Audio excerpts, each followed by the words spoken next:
In our opinion, he is a future Hall of Famer. He's a World Series champion. And Jon Lester joining Waddle and Silvy on the CarX Tire and Auto Hotline.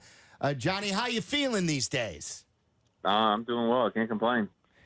So I asked this to Schwarbs when we had him on when he was back in town from Philly.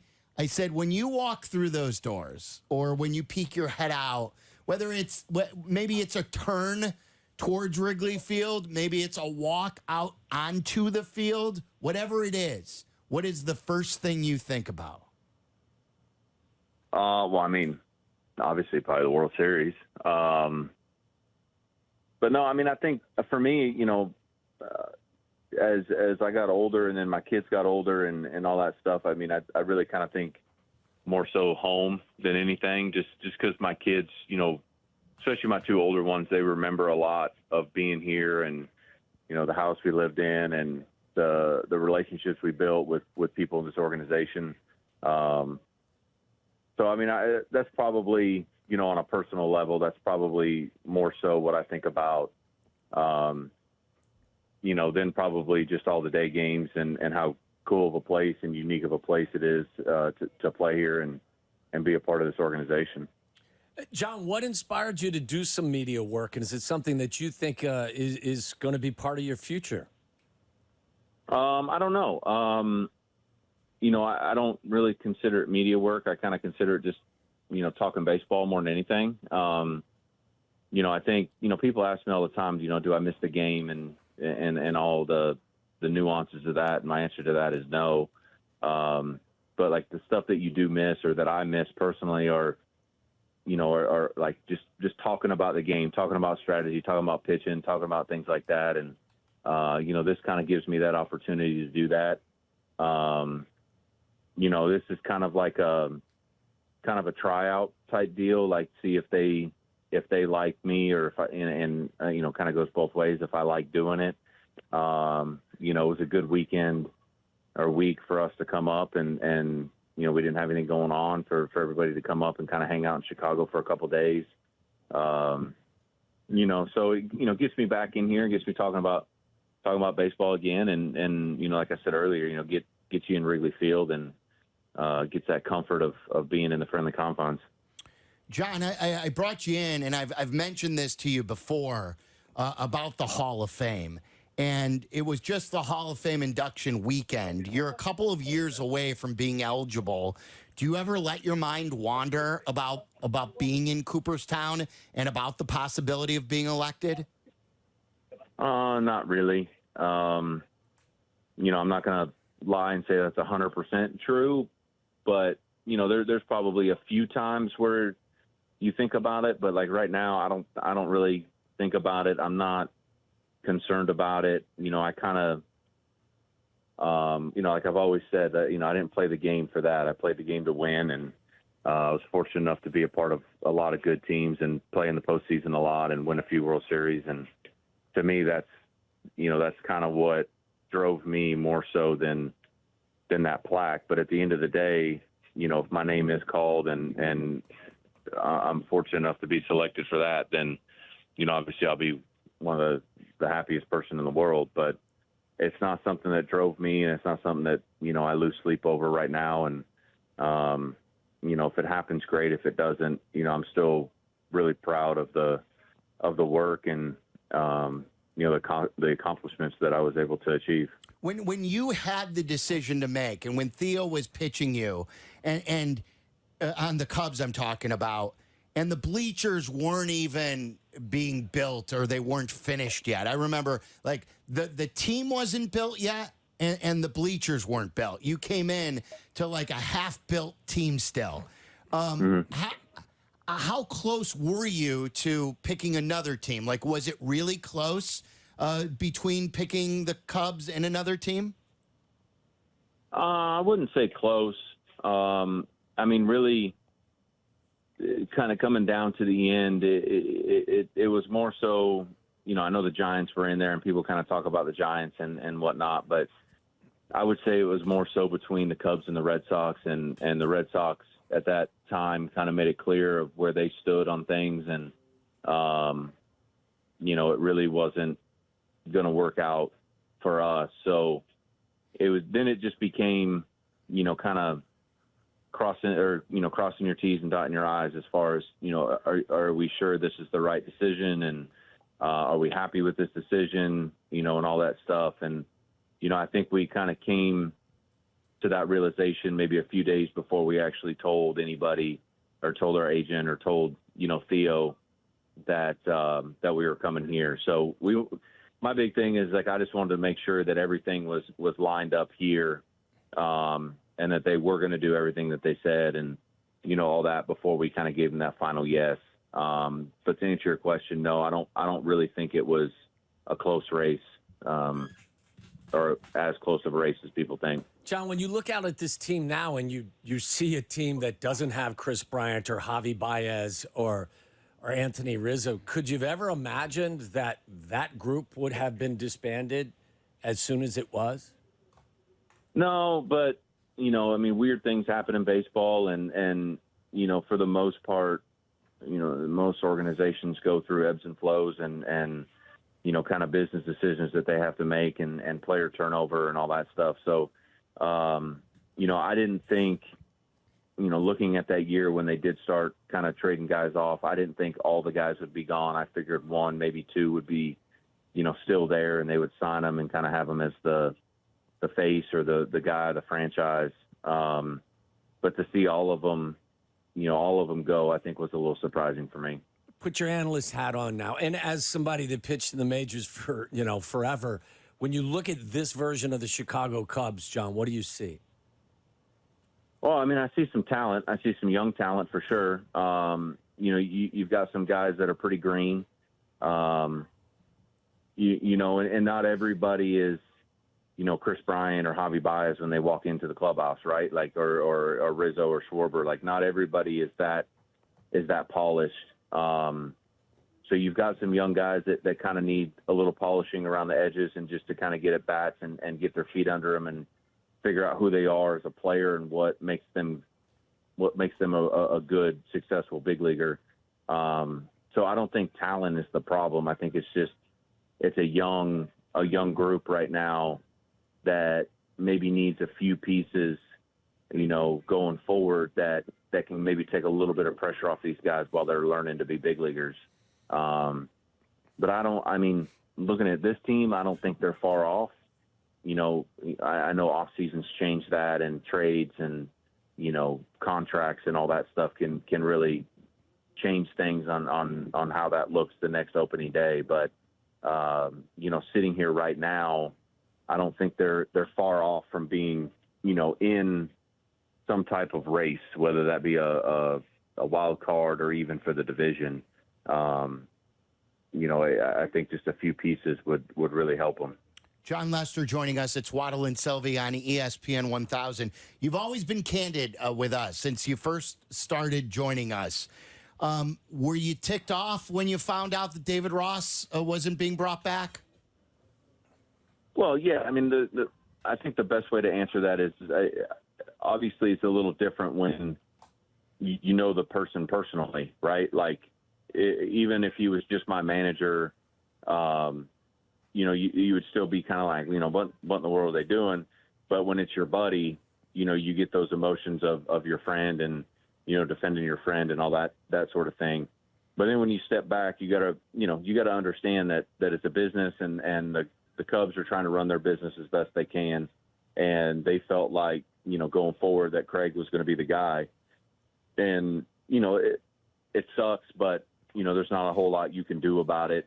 I talked to Rossi not long after it happened and he understood. And I felt like he handled it with grace and I think he set himself up for another position here shortly. I'm speaking on that on my side. I haven't talked to him here recently about whether or not he still wants to coach or manage, but I would imagine that he would get back into it and be a good manager somewhere for somebody. How much impact does a Major League Baseball manager have over the course of 162 games?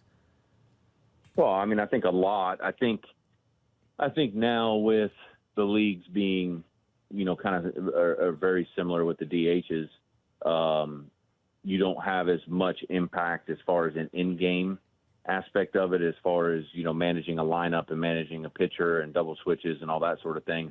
Now it really comes down to managing personnel and a bullpen.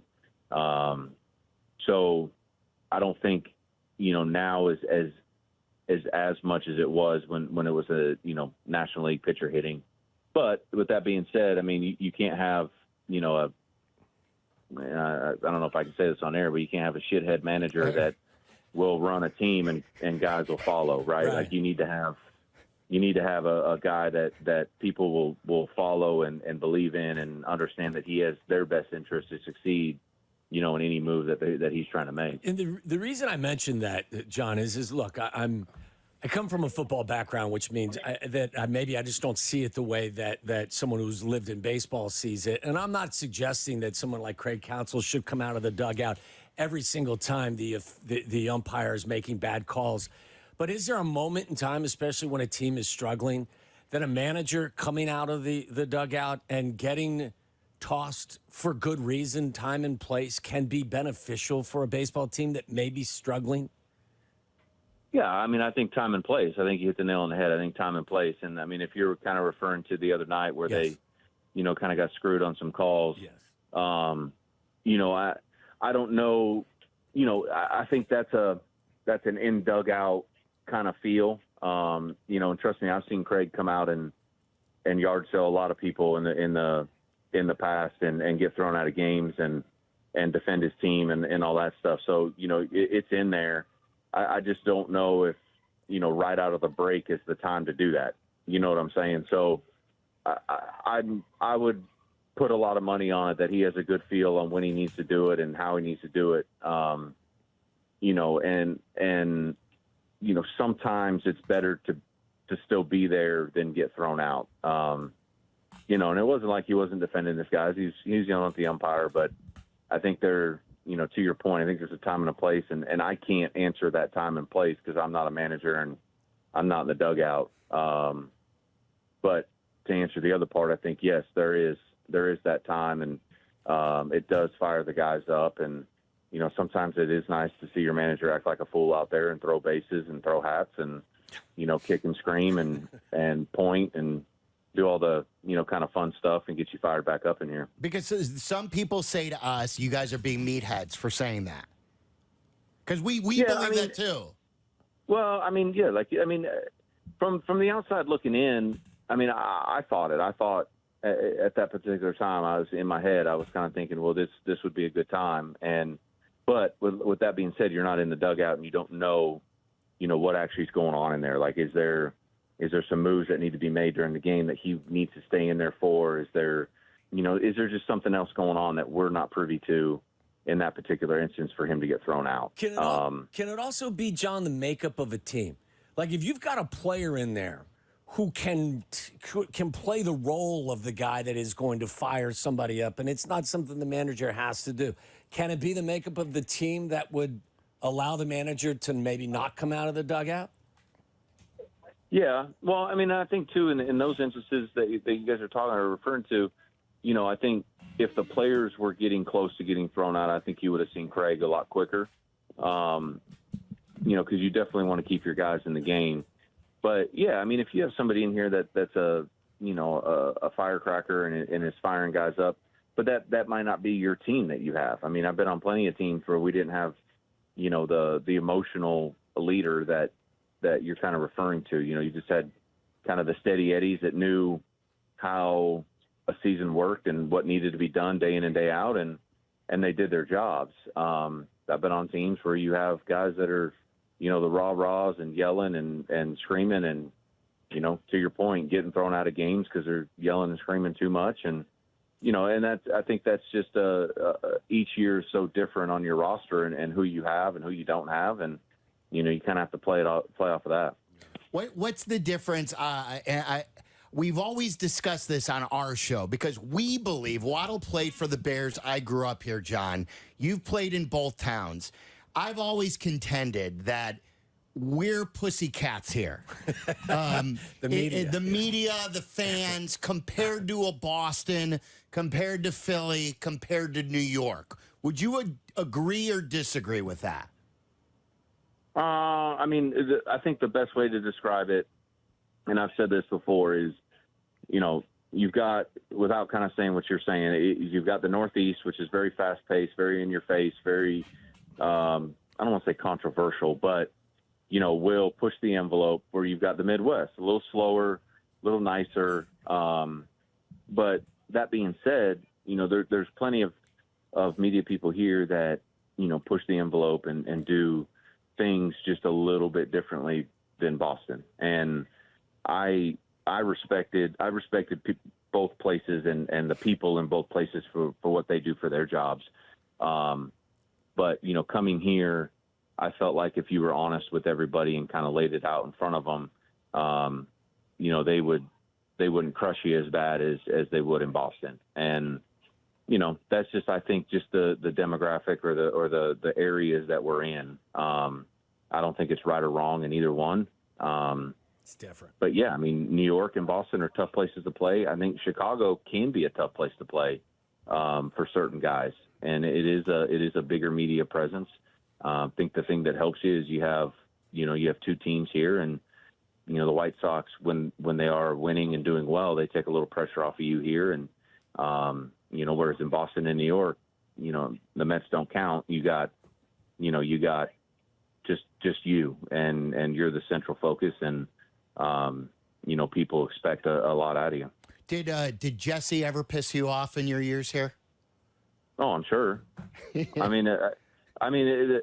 that's all of them. They all have done, but if you look back on it with a even keeled head, right? Like when you're in the moment, you get pissed off because, you're pissed off. But when you kind of look back at it in the moment, you're like, well, I probably deserve that. And, I wasn't pitching well. I didn't do this well, or whatever it may be. On another note, Jon, former teammates, are you surprised with what's going on with Javi and KB and how far they've fallen? Yeah, a little bit. It's hard with KB, just with injuries and being in Colorado, it's hard to recover. And that's a tough place to play. I haven't followed them as closely as, say, like a Riz or a Schwarber. But, Javi, I was very surprised at to where he's at. If I was a betting man, I would bet that he's going to figure it out and he's going to turn around and be kind of the Javi of old. He's too good of a baseball player and too competitive to not. So, I hope that they both finish out their careers like they started it and do well, not only for themselves, but for the cities that they're playing in. I know that you've only been doing it a very short period of time, Jon, but are you enjoying this media side of things, or are there some things about it that maybe you didn't anticipate? No, it's been cool. I mean, it's definitely different, being on this side and, kind of seeing things through, the lens of TV and the pre and post game stuff and seeing how they go about the business. But I mean, it is very similar to preparing for, a start. You gotta take preparing for the game seriously and get your notes and, you can't go up there blind on who's in the game and who's not in the game and what a pitcher's trying to do or not do. So, that part I thought was pretty cool. It's fun. I mean, like I said, I don't know where it's going to take me. But these last couple of days have been a lot of fun, and I get to be around the guys, and my boys are in here running around the clubhouse right now, helping out the clubhouse guys. So that's great. I mean, that's fun for them too. So I mean, it's been a good experience. Like I said, I don't know where it's going to lead, but it's been fun. It's been fun doing it the last couple of days. Have you had a family dinner at Chicago Cut since you've been back at town? We actually went there for lunch today. That's awesome. That's awesome. Yeah. Flom's the best. Flom looks good, doesn't he? Like, yeah. he's Did dropped you some see- weight. Yeah, He's he got a does. new hairstyle. Yeah, he looks great. Yeah. He looks great. Jon, you're the best. We always appreciate your time, and we appreciate it. Thank you so much. Thanks, Jon. Yeah, no problem, guys. There you go, Jon Lester. Again, I really believe that he deserves to go into the Hall of Fame. He's one of the best postseason pitchers of all time. 3-time World Series champ, is that right? And yeah, 200 wins. It used to be like 300, but starters aren't going to get those win totals. And look at the postseason stats. Yeah. He's as good as anyone. And very generous with his time always, as well today. Always engaged. He's always engaged. I thought there was some really good stuff in there. And, look, he said a lot of things that I think that were meaningful.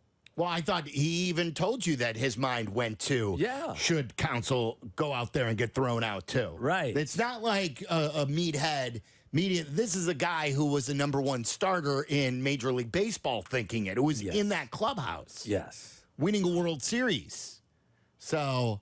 And by the way, I mean, listen, I know he was trying to to describe it all, but just to kind of reiterate, because I know there's some folks that think we are meatballs, but time and place, again, is the concept. 8th inning, down 5-2 with runners on first and second with 1 out. Right. I'm not sure how many really important decisions you're going to have to make unless you can get a couple of guys in.